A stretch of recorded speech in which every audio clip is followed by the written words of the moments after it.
ард түзөө үзүүлж байна.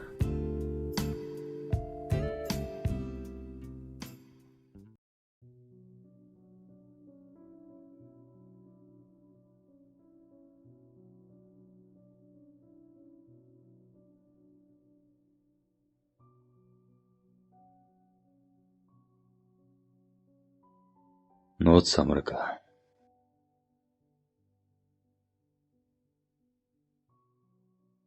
Энэ үг хос хоёрын амьдралд байж боломгүй маш бараан үг.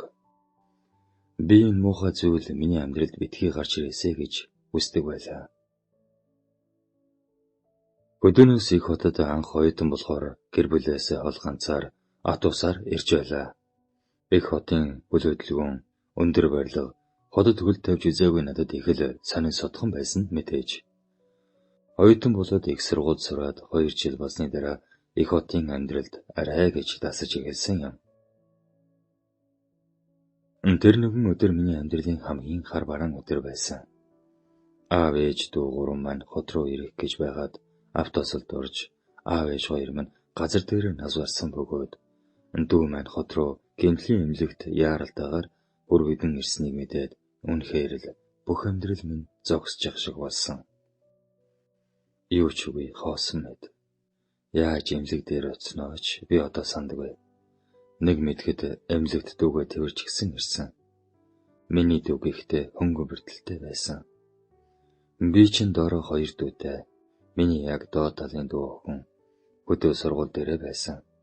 Дүүд маань ч мөн ямар хэцүү байсныг би таашгүй. Баг дүү маань эрэхтэй 5 настай. Ингээд 2 дүүгээ өсгөж хүмүүжүүлэх асар том үүрэг хариуцлага над дээр ирж би 2 дүүгээ аван хотод ирлээ. Манай сумын айл сахалт хүмүүс бүгд л тусалж ихэнх малыг зах зээлийн үнээр худалдан авч гэрийн минь очин хотод авчирч өглөө. Аав ээжийнхээ үлдээсэн буянг бүгдийг нь үрчихгүй гэж аавын ахынд цөөхөн эдэн малаа үлдээгээд бид гурав хотын айл болохоор сэтгэл шулуудлаа. Гэрээ нагаз зэгчэнд явгоод гуруулаа 2 өрөө байр аваад үлдсэн мөнгөө хадгаламжинд гэлээ.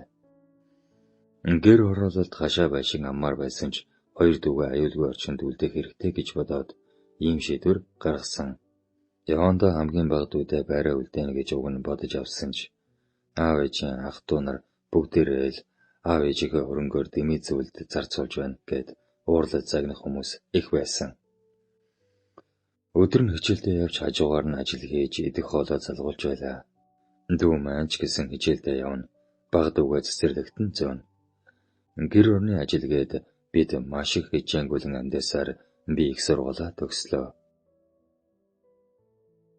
Энэ үед нэг залуутай эрэгтэй байсан ч хэдэргийн их шоу зингийн хөдөг байсан учраас салчихсан юм. Ажил дээр гараад ч мөн хичээнгүлэн ажилласан. Дүү нарынхаа сургуульд багшлах аз завшаан тохиолдсон юм. Ажилд орох жилээ 4-р ангид дааж авч ажилласан. Тэр ангиа төгсгөөд анх удаа 1-р ангид дааж авсан. Одоо яг эндээс миний хар дарсан амьдрал эхэлнэ. Цэцэрлэгээс дөнгөж сургуульд орж байгаа хүүхдүүдтэй ажиллана гэдэг хэцүүж, аз жаргал хайр, бахархал зэрэг төрдөг сайхан ажил. Тэр чинүүгээрээ багш нар маш завгүй шин сургууль хүүхдүүдийн анхаарлыг татах сонирхлыг төрүүлэх зүйлийг цаг минут тутамд хайж байдаг юм. Тэр дунд нэг аав миний сонирхлыг их татаж байв.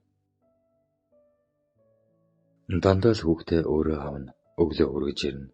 Манай хүүхэд яаж байна? Хэр байна гэд надаас байнга санаа тавьж хүүхдээ асууна. Эцэгхийн хурал ямар нэгэн зүйл тохиолдоход хамгийн түрүүнд ирчгээд сууж байдаг. Би ч ямар сайн аав бэ гэж дотроо их л боддог байсан. Ээж нь байхгүй юм байхтай гэд хүүхдийн материалыг харахад ээж нь Солонгост байдаг гэсэн байв. Эхнэрээсээ хол байдаг байх нэ гэж бодоод өнгөрөв. Шинэ жил болох 12 сарын үеэр тэр аав анх удаа надтай маш удаан ярилцсан юм. Учир нь гэвэл манай ангийнхан шинэ жилээ тэмдэглээд тарцгаав. Би ч хамгийн сүүлд ангиа цаашлаад хүрээд жижүүрдүүлтэйгээл гарч иртэл тэр аав хүүхэдтэйгээ гадаа машинд сууж байсан. Та хаа өрөх юм бэ? Би таныг дөхүүлээд өгье гэв. Би ч гэрээ хэлтэл тийм үү? Манайх танах ийм ойрхон байдаг байсан юм уу? Гээл би тэдний машинд цуун явлаа. Төвчрэлч маш их байсан учраас бидний яриа их өрнөлөө. Гэртээ дөхөн ирэхэд бид нэг байранд байдаг байснаа мэдлээ. Хоёр өөр орц болохоос адилхан давхарт хин олзуурхаа адил өнгөрлөө. Байрны гадаа ир зогсоод хин баяртай гэж хэлээд орц руу орцгоо. Яриа хөрөө ихэд дажгүй. Хэд өдрийн дараа сурагчийн амралт эхэллээ. Нэг амралтын өглөө өнөө аав маань над руу залгав. Уучлаарай багшаа. Гинэт ажиллагараад хүүхэн маань харах хүн байдгүй. Хүүгээ ганцаараа гин үлдээж болдгүй. Танад оруулаад өгч болох уу? Би удахгүй гэв. Би ч зөвшөөрч удалгүй хүүгээ дагуулan ирээд хүүгээ үлдээчгээд өөрөө яран явлаа. Би ч хүүг гэртээ оруулаад хичээлээ хэр хийж байгааг нь асуугаад хэдэн үсэг асуугаад тоо бодолов. Хоол идсэн үү? Гэхэд үгүй гэд толгой сэгсрэв. Хүүд хоол хийж өгөөд дүүтэйгээ жаахан тоглолоо. Аав нь хаашаа ингэтлээ яарад явчихв? Мэдгүй, уцаар яриад уурлаад байсан гэв. Цагч нэлээд орой болж хүүгийн нойр хүрээд байна гэхээр нь дүгийнхээ хажуугаар хэвтүүлэн унтууллаа. Цаг айлтын шөнийн 1 цаг болсон байв. Удаас руу залгатал авсангүй. Өөрийн ирэхгүй өөрөглөн унтаж байтал хаалга зөөлөн тогших шиг боллоо. Би ч яран хаалга тайлтал өнөөхөө маань цогтуу зогсож байв. Та чинь яхаар ингэтлээ согтчихдаг үлээ. Уучлаарай багшаа, уучлаарай. Би хүүгээ авчих уу? Яаж ийм байдалтай хүүгээ авах гэсэн юм? Хүү чинь унтаж байгаа. Та өглөө ингэснэ гадаа гараад хөлдөд өгчиж магадгүй гэж айгаад манай тоонод өглөө явдаа гэхэд болох юм уу? За яах юм бэ? Ингээд орохгүй гэхээр нь татаж сангааж төссөөр арай гэж гэртээ оруулан буудан дээр хэвтүүллээ. Өнөөх чинь хэвдээд л нам унтчихв. Би ч хүүг болон дүүнараа сэрэхгүйгээд сэмээрхэн хажуугаар нь орон хэвтлээ.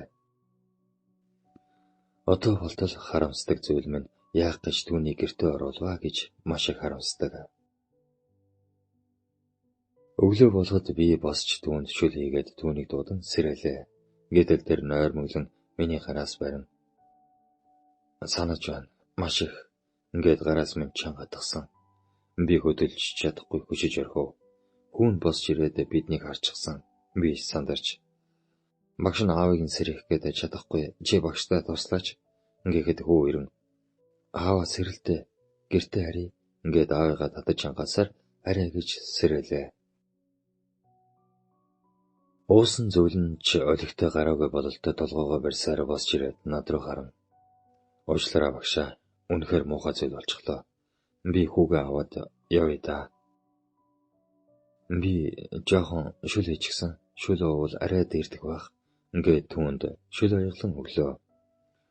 Хөлсөө гартал 2 аяг шүл ууснаа. Ойрд гэрийн хоол идээгүй. Бас хүний гараа гарган хийсэн хоол идэлгүй их уджээ. Өчигдөр юу болсон тухай асууж болох уу? Өчигдөр ийм байдлаа харуулчихсан юм чинь танаас юу гэнч нуух үлээ дээ. Манай эхнэр жилийн өмнө Солонгос руу ганцаар явсан юм. Уг нь бид хоёр хэдэн жилийн өмнө хамт явж байсан ч энэ удаа хамтдаа виз мэдээлэхэд минийх гараагүй. Харин эхнэрийнх гарч би хүүгээ харж гэртээ үлдээд харин эхнэр маань явсан. Эрэгтэй хүн ганцаар хүүхэд өсгөн гэдэг бас л чанга ажил байсан. Тэглээгээд яах вэ дээ? Тэнд эхнэр маань хүний нутаг зовж байгаа шүү дээ гэсэн бодлоор амьдарсан. Ганцхан жил юм сөртэй юм гэж болох ч түүнийг маш их санаж өгүүлж байсан. Харин саяхнаас эхнэрийг минь өөр хүнтэй болсон. Бүр тэр хүн ч мөн эхнэр хүүхдтэйгээд эхнэр нь фэйсбүүк дээр тавьчихсан байна гэд манай найзууд надад харуулсан. Бид хоёр 10 жилээс илүү ирэх эхэлсэн хоёр. Би итгээггүй. Итгэх хийж хүсээгүй. Өнөөдөр тэр нь Монголд ирсэн гэдгийг дуулаад очиж уулзмаар асуумаар санагдаад атсан. Би тийм хариулт сонсон гэж бодоогүй. Бүх зүйл үнэн байсан. Нөгөө залуу нь тиймэрхүү зүйл болсон. Тэгээд яагав? Би эхнэр хүүхэд дээрээ ирж байна. Тэр ч удалгүй чам дээр бас ирэх байлгүй тэгээд багтаавтан аргагүй нээчгээд яваад өгсөн. Би энд эхнэрээ хүлээгээд гэртээ орж эм хүний ажлыг хийж гарч ирэх хүн болж хүүгээ хайраар дудаахгүй гэсэндээ цаг багтаа баг цалантай ажилд орж хамаг өөрийн карьераа алдсан. Шүн бүр түүний тээвэрлэлтийг өгүүлж түүнийг санаж хоноход тэр биеийн болон сэтгэлийн жаргал эдлээд эр нөхөр хүүхэд хоёроо гаргуун гаргачихсан явж байдаг. Ийм зүйл гэж байх уу? Энэ амьдралын шударга яс хаана байна? Ингэж ярихыг нь сонсоод би түүнийг маш их өрөвдсөн. Юугаач мэдэхгүй дүүтэй минь хөөцөлдөн тоглож байгаа хүүгэнч бас. Гэхдээ би түүнд юу ч хэлж чадаагүй. Тэр чимээгүй хэсэг сууж байгаад хүүгээ дагуулan манахаас явсан. Тэр шөнө бодогдоод нойр минь хулжиж хонлоо. Маргааш өглөө ажил дээр очин хэдэн зүйлсээ амжуулаад гэр рүүгээ орох үед өнөөх автаа таарлаа. Гэхдээ тэр өдрийг бодвол нүдэн гэрэлтэй харагдаж байлаа.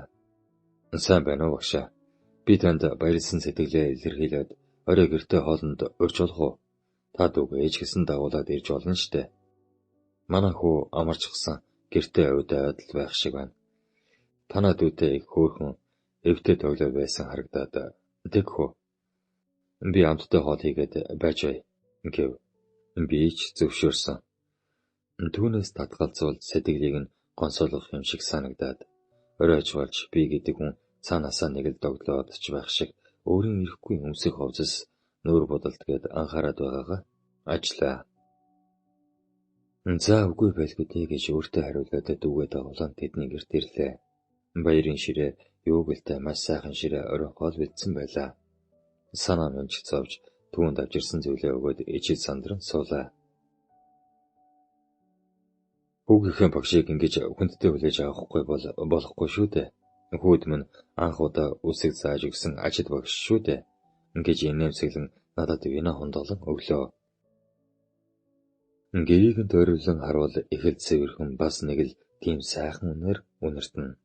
Би ер нь тийм үнэрч хүнэлтэй. Сайхан үнэрт их дуртай. Би ил яриа өрнүүлв. Манай дүү тэдний хүү хоёр нөгөө өрөөнд тоглоцгоно. Бидний яриа маш сайн өрнөж тэр намайг маш их нэлгэж байлаа. Аль хэдийн би гэдэг хүн нэг шил даар суужсан. Харин тэр бас хугас шил виски уусан байлаа. Цаг ихэд орой болсон байсан учраас би ч дүүтэйгээ явахаар дүүгээ дуудах гэдэл аль хэдийн хүүгийнхэн өрөөнд дүү маань унтчихсан байв. Өргөө дийлэхгүй учир сэрээгээд явъя гэд сэрэх гэдэл. Яахан бэ? Жохон унтаж амраг. Та бид хоёр дахиад жохон яриад суух завшин гарлаа шүү дээ. Буцаад чирэн дээр сун чимээгүй сотол. Дээр би танд дэмий зүйл ярьчихсан байна үлээ. Уучлаарай. Зүгээр дээ, би ойлгож байгаа. Та их ухаалаг эмэгтэй юм аа. Би ч таныг анхнаасаа ихэд шохоргож харж байлаа. Дотроо өөрийгөө болохгүй шүү. Чи чинь их нэртэй дээрээс нь энэ хүн чинь хүүгийн чинь багш шүү дээ гэж боддог байсан. Таныг харахаараа л догдолж сэтгэл минь түгшээд л нэг тийм сонин мэдрэмж төрдөг. Хаяа тааралдгүй өнгөрвөл уур хүрээд чаах шиг. За хоёулаа аль аль нь их согтож би дүүгээ сэрээгээд явсан дэр бололтой. Ингээд бостол тэр араас ирээд намайг тас тэрчгсэн. Яг ингээд жоохон тэрчигээд тэрхэт нь би эсэргүүцэж чадаагүй. Эргүүний тэр халуун тэрэлт надад ч бас дутагдж өгүүлж байсныг би мэдсэн. Тэр намайг зөвлөн өөр рүүгээ эргүүлэн орол дээр минь үнсэж эхэлсэн. Би ч зөрүүлээд түүнийг үнсэн тэрсэн. Нэг л мэдгээд бид хоёул хүсэл тачаалтаа дийлдэгдэн хин хувцаа тайлан яг л нэгний идэх гэж буй мэд халуун дотноор хоёр бие минь нэгдэж байсан.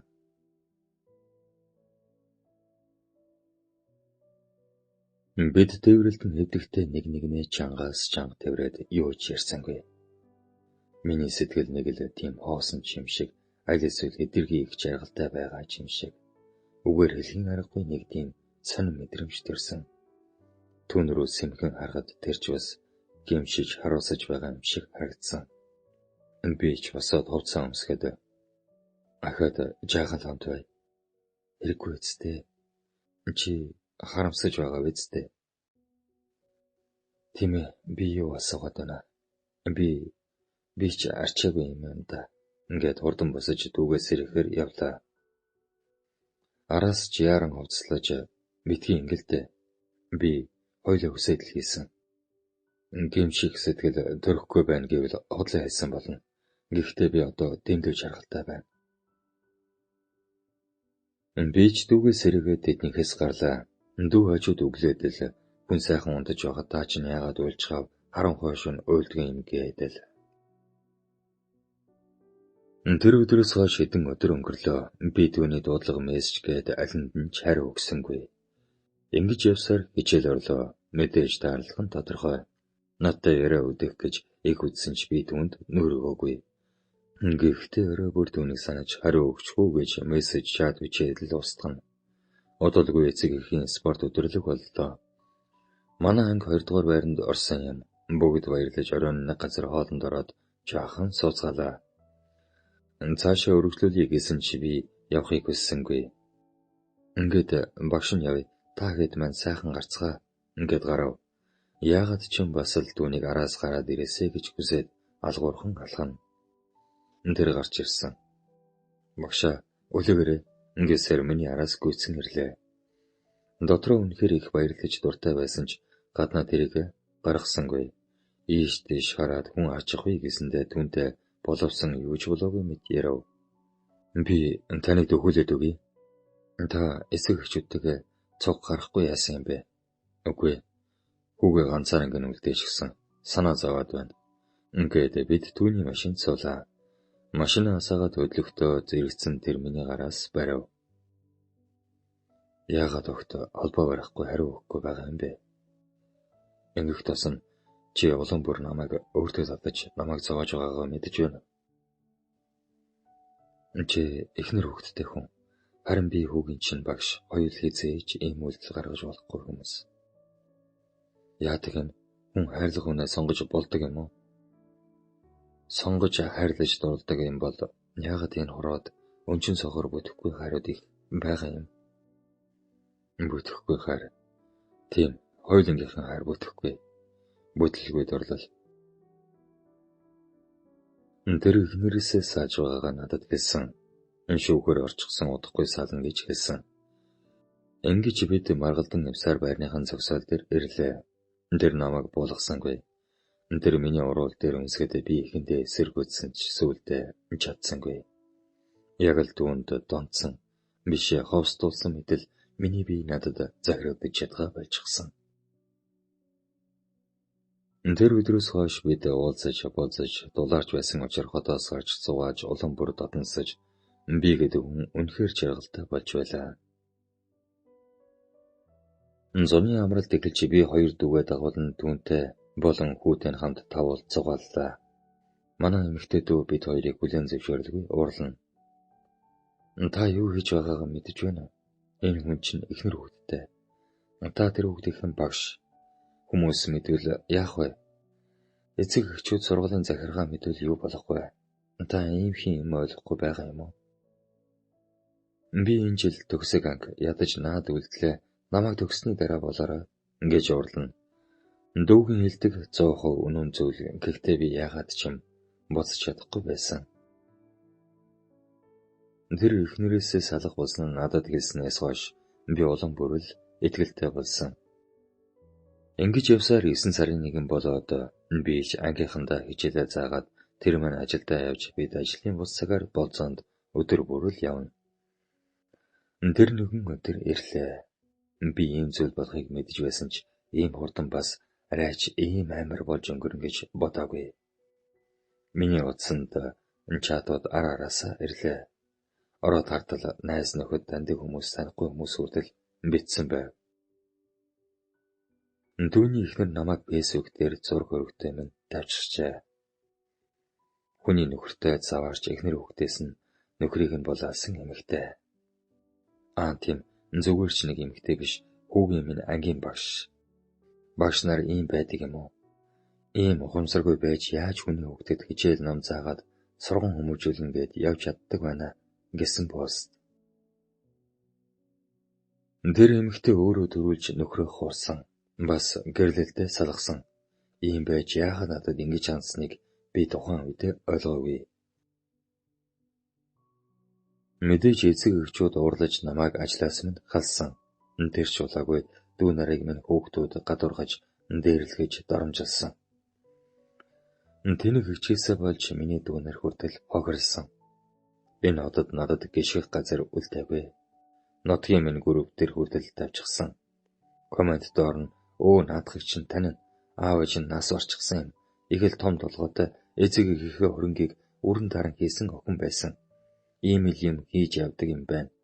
Ихгүй хүүхдийн бөгс том, эцэггүй хүүхдийн толгой том гиндэ" гэх мэтчлэн бичсэн байсан.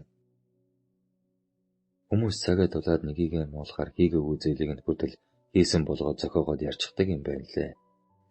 Би гэдэг хүн захиралтайгаа явуулдаж шагнал авсан. Их сургууль байхад их сургуулийн багштайгаа явуулдаж диплом авсан. Баян айлын эртээ явж байр хүртэл агуулсан болсон. Би ч үлийн үрээ эдлээ гэвэл хоёр дүү минь үнэхээр хэцүү байсан. Би ч фэйсбүүктэй холбогдож өөрийнхөө бүх болсуудыг устгуулж өнөө эмэгтэйг цагдаад өгсөн. Уг нь амьдрал нь дуусчихсан байсан шүү дээ. Хиндээ ч хамдах үлдээ. Анханасаа бүгд миний хэлбэрөө. Ингэж би хоёр дүүгээ аваад байраа сараад орон нутагт ирсэн. Дүү маань төгсөх анги байсан ч аргагүй ирэхэнд шилжсэн. Энэ явдал өнгөрөөд даруй 6 жил болжээ. Би тэр өдрөөс хойш дахиж тэр залуутай холбогдоогүй. Өөр залуучуудтай ч уулзсангүй.